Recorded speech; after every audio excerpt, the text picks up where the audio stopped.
The colony on Varela 3 was peaceful, until the children started disappearing. It began with one little boy, Maxie. He was 5.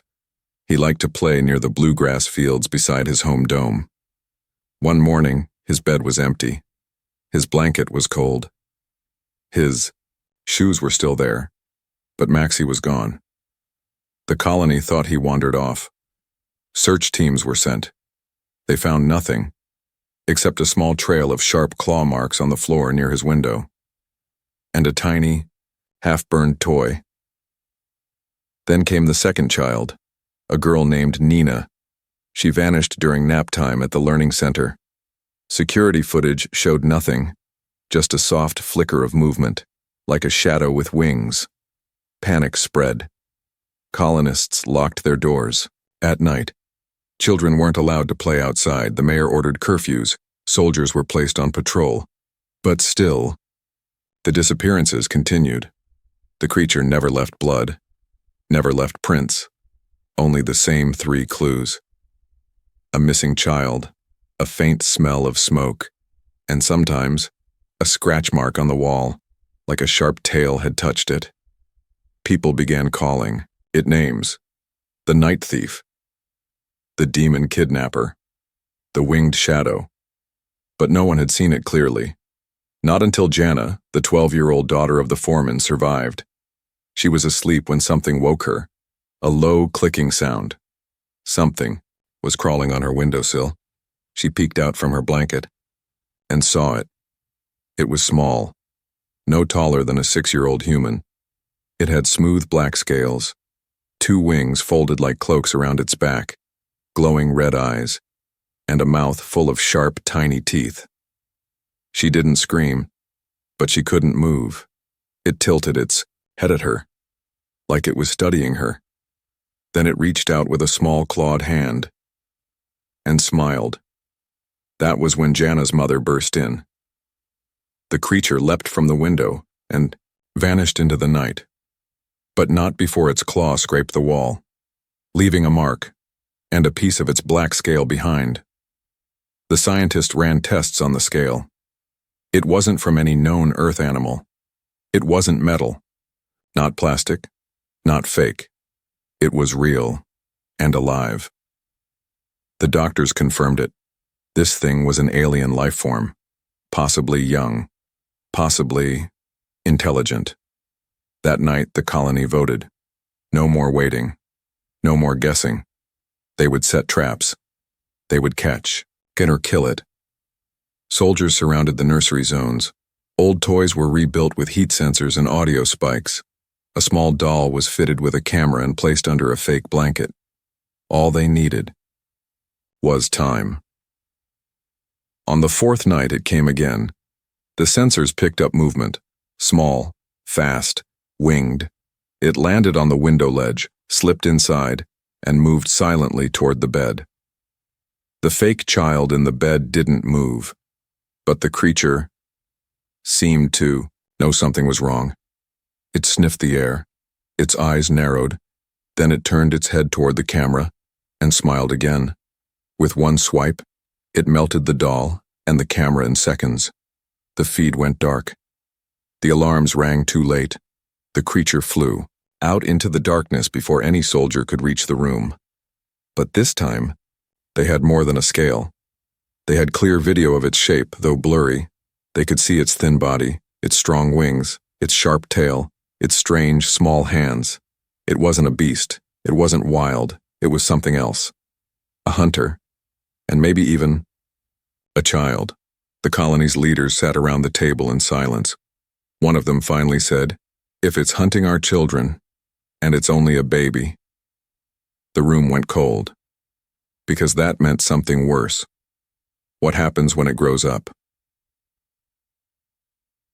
The soldiers built the trap in the middle of the old playground. It was quiet there now. No laughter, no children, just dust and fear. They placed a swing set near the sand pit. They set up a toy box full of colorful shapes. And right in the center, they laid a child-sized dummy covered with a soft blanket. Inside that dummy were 3 things: a heartbeat sensor, a heat generator, and a small explosive tag cameras were hidden in fake birds above. Drones hovered in the clouds. The trap was set. Now, they waited. Sergeant Will Crane sat in a tall tower nearby. He was calm, experienced. He didn't believe in ghost stories, but this, whatever it was, had taken too many kids. He wasn't going to let it escape again. The first night, nothing.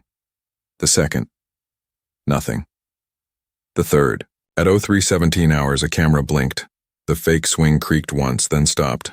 Will leaned forward, eyes sharp, eyes on target. Movement at Zone 4. The screen showed a small figure stepping into the sandpit. It was crawling, not running, like it was injured. Its wings hung lower than before.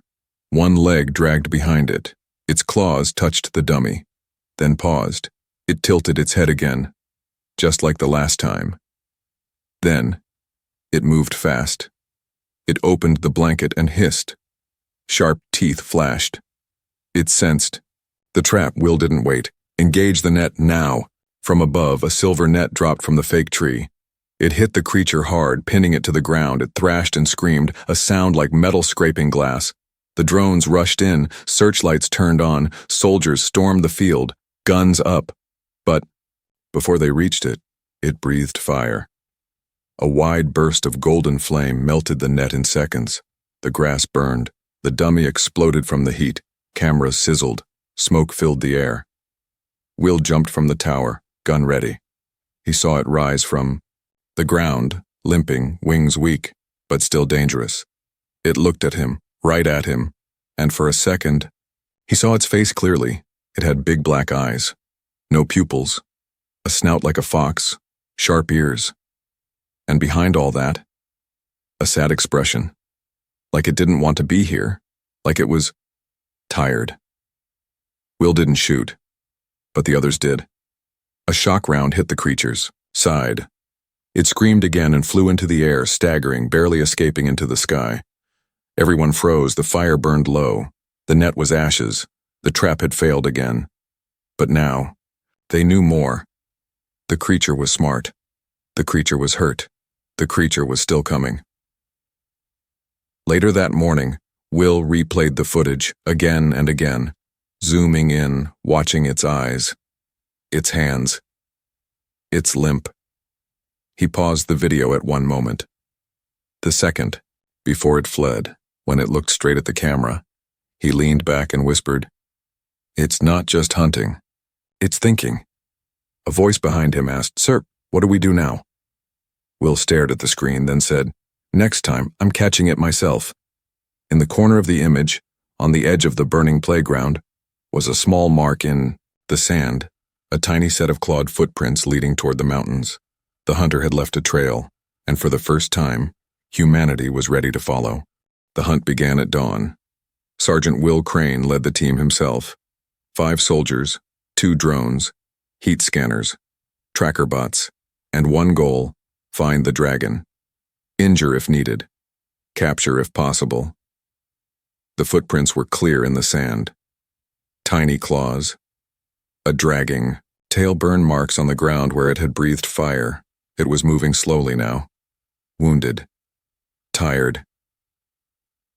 The trail led into the black canyons beyond the colony, a place the locals called the Hollow Zone. No one lived there.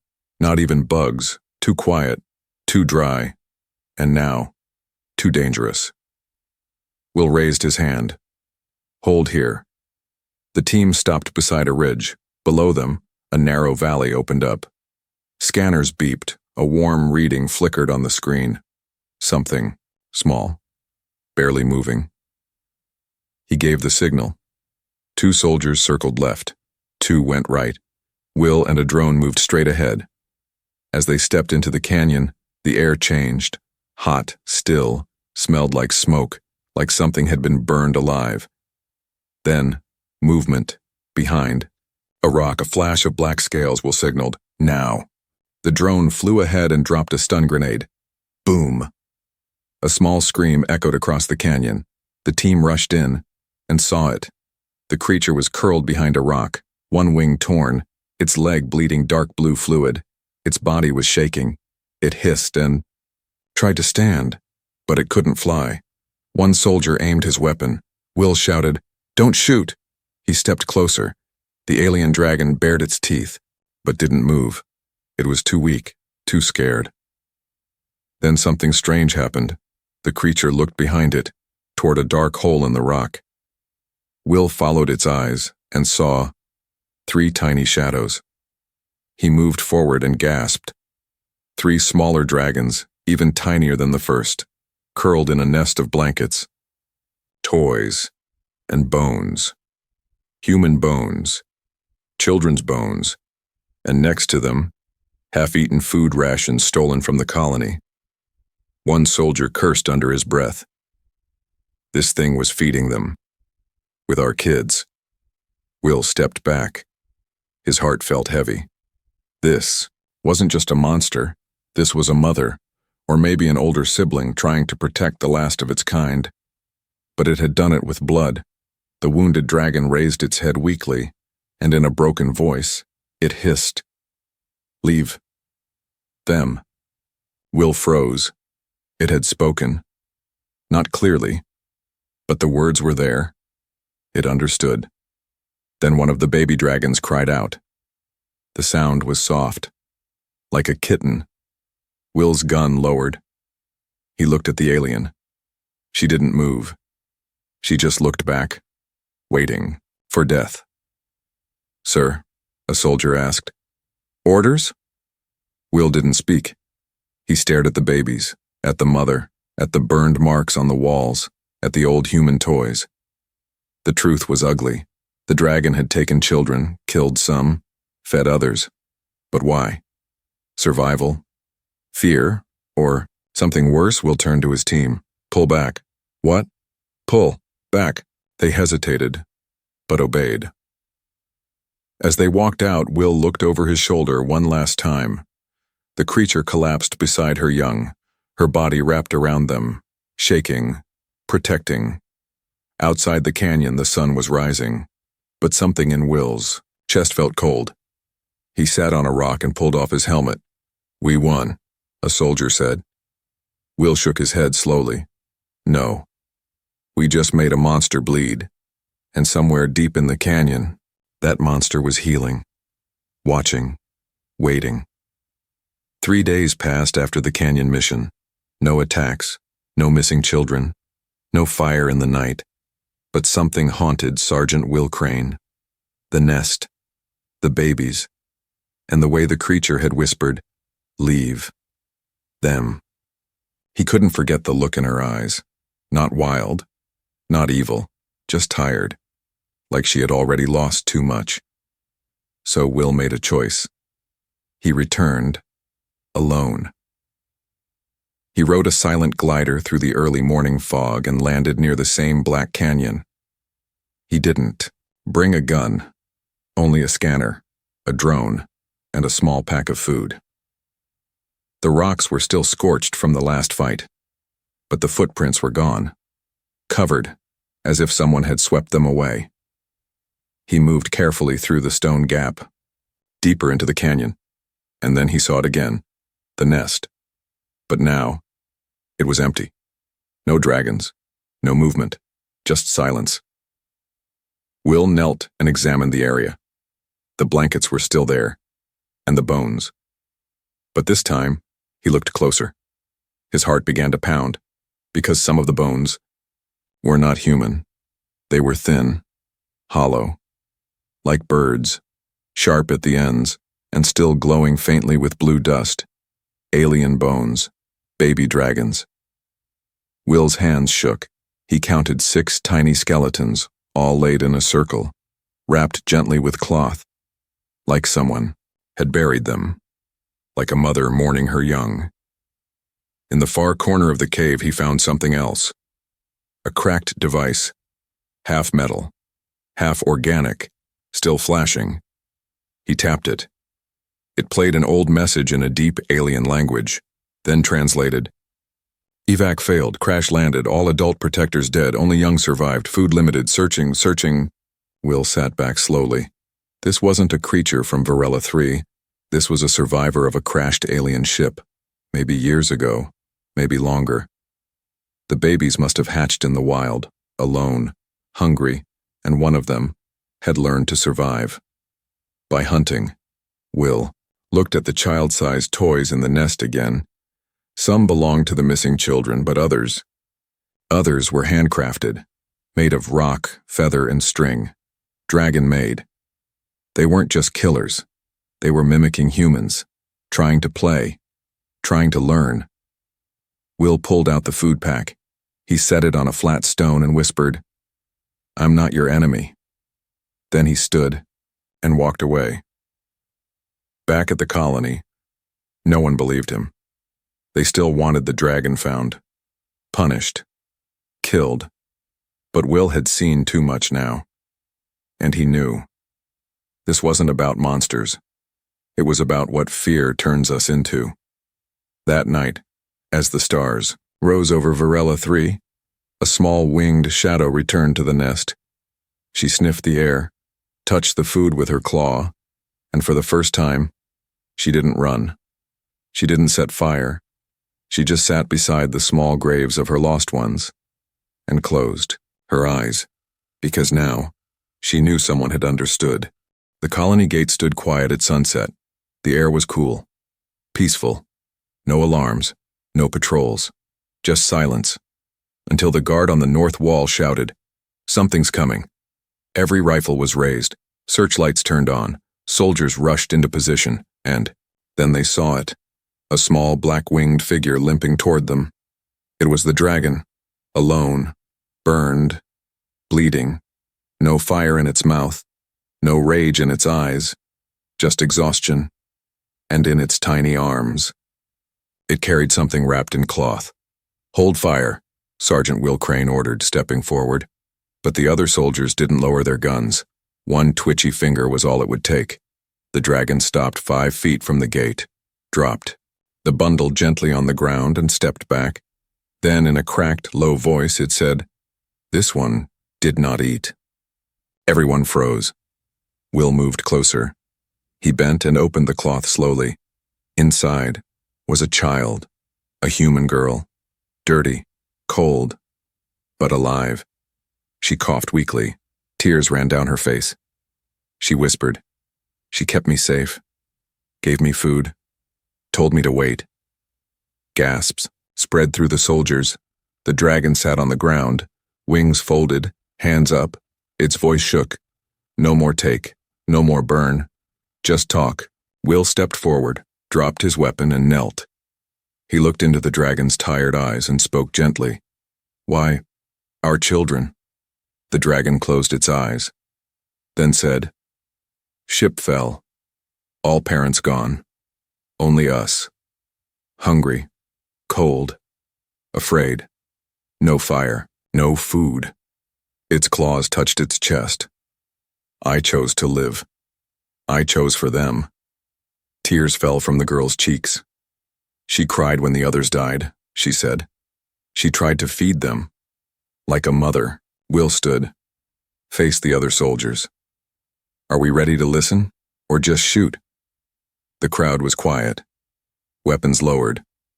Will turned back to the dragon. "Do you have more, like you?" The dragon nodded slowly. "Two. Little. Still sleep." "Will, you bring them?" "If safe." Will reached out, not with a weapon, but with a bottle of water. He placed it in front of her. The dragon sniffed it, then took it carefully. She drank, eyes never leaving his. For the first time since this war started, a human and an alien shared something other than pain. Will spoke again. "We don't want more blood." The dragon answered, "Then do not spill mine." Later that night the gates opened. The child was brought in and treated. She kept asking when the nice dragon would come back. Will sat outside the wall, watching the stars. Somewhere out there, 2 more tiny lives waited. And maybe, just maybe, this wasn't the end of war, but the start of something else. 2 days after the dragon returned the little girl, peace almost began. The humans and the alien didn't fight. The foreman allowed Will to lead talks with the creature. A plan was forming. Quiet. Careful. It could have worked, but not everyone believed in peace. Not everyone wanted to wait. A new ship landed that morning. It came from Earth's defense fleet, full of armored soldiers. And one man in charge, Commander Riggs. Hard, cold, no time for aliens. He watched the drone recordings of the dragon. He heard the girl's story. He stared at the bones found in the cave. Then said, "This is not a survivor. It's a killer, and killers don't get kindness." Will tried to speak. "Sir, they've stopped attacking. She brought the child back." Riggs didn't blink. "And how many didn't come back, Sergeant?" The next night, without warning, Riggs sent a strike team into the canyons. 12 men, drones, flame gear, high-tech weapons. No mercy. They reached the nest just before sunrise. 2 baby dragons were curled together, sleeping under a warm rock. The older dragon was outside the cave, gathering dry fruit. She heard the boots, smelled the fire. She flew, back too late. By the time she returned, the cave was surrounded. Lasers pointed at her young, and Commander Riggs gave the order, "Burn it." The cave lit up in fire and noise. Rocks exploded. The babies cried out. The mother dragon screamed. A sound so loud it shook the cliffs. She rushed forward, wings open wide, and was shot mid-air. One wing tore. Her body hit the ground hard. She crawled, forward bleeding, trying to reach her young, but the flames rose higher and their cries went silent. By the time Will arrived, it was too late. The strike team was pulling out. The cave was in ruins. 2 small bodies were covered in ash, and the dragon. She wasn't dead, but she was broken. Will dropped to his knees beside her. He touched her hand gently. She didn't pull away. She whispered, "You said, peace." Will's voice cracked. "I'm sorry. I didn't know. I didn't want this." Her eyes glowed with pain. She didn't scream. She just said, "Then watch." She stood, bleeding, burned, but something old and terrible moved inside her now. Her wings rose slowly. Her chest glowed, not gold like before, but blue. The fire inside her wasn't just heat, it was rage, ancient rage, dragon fire from the stars. She lifted into the air, screaming, and the sky burned. Flames flew across the canyon. The earth cracked, drones melted, soldiers ran. Riggs tried to fire again, but his weapon jammed. She landed beside him, face to face. She didn't roar. She didn't burn him. She simply said, "Now you know loss," and flew away. The colony watched the sky from far below. They saw the fire, they saw the glow, and they knew peace had been broken. That night, Will stood by the wall again. This time, alone. No stars, only smoke. He whispered to himself, "We killed her family and gave her a reason to hate." And far away, in a hidden mountain, the dragon lay by the ashes of her children. Eyes open. No tears. Only fire. Smoke still floated above the colony. The fields were dark. The playground broken. The people afraid. The dragon hadn't returned since the attack. But everyone knew she was out there. Wounded. Burning inside. Waiting. Sergeant Will Crane was called into the war room. Commander Riggs stood by the hologram screen. Drones were circling the mountains. "Target reacquired," Riggs said. "She's nesting in the cliffs above the West Ridge. We strike tonight." Will stepped forward. "No. She's mourning. She lost her young. We caused this." Riggs didn't care. "She's a threat, and threats get erased." Will clenched his fists. He had no more words. No more rank. Only sorrow. But someone else was listening. A small girl behind the doorway. The same girl the dragon had once returned unharmed. Her name was Emmy. That night, when the soldiers prepared their weapons, Emmy disappeared. No one saw her sneak out of the gates. No one heard her walking alone through the fields. No one knew she carried a small backpack filled with a blanket, a stuffed toy, and a drawing she had made. She walked until her legs shook. Until her voice cracked from calling out, "Dragon Lady, are you there?" At sunrise, she found the cliffs, and at the base, black scorch marks, burned trees, and a quiet cave. She stepped inside, heart pounding. "Please, don't be angry. I just came to talk." There was silence. Then, a soft rustle. The shadows moved, and glowing eyes appeared. The dragon was there, her, wings torn, her body thin, but alive. She looked at the child, breathing slow, no fire, no rage. Emmy sat down carefully. She opened her bag, pulled out the stuffed toy, held it forward. "I brought this," she said, "so you won't feel alone anymore." The dragon stared, didn't speak, but her eyes softened, just a little. Then Emmy unfolded the drawing, a picture of her, holding the dragon's claw, both smiling. "I know they hurt you," Emmy whispered, "but not everyone wants to fight. Please, don't burn us." The dragon blinked slowly, then finally spoke. "Why? You come?" Emmy didn't look away. "Because you saved me when you didn't have to. So now I'm saving you."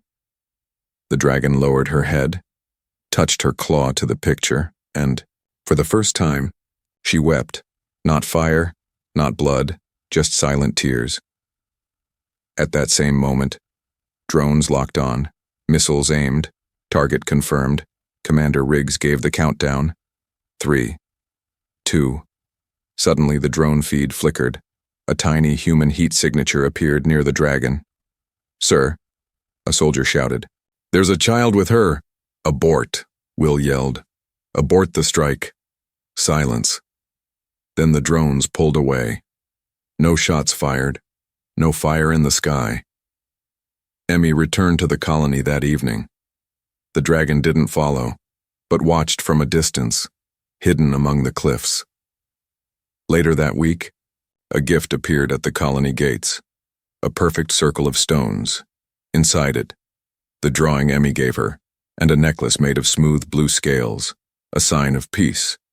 The colony never saw the dragon again, but they left the mountains alone. No more traps. No more fire. Just quiet. Sergeant Will stood at the edge of the colony wall one evening, Emmy beside him. She held the necklace close. Will asked, "Are you afraid?" She smiled. "No, she's my friend."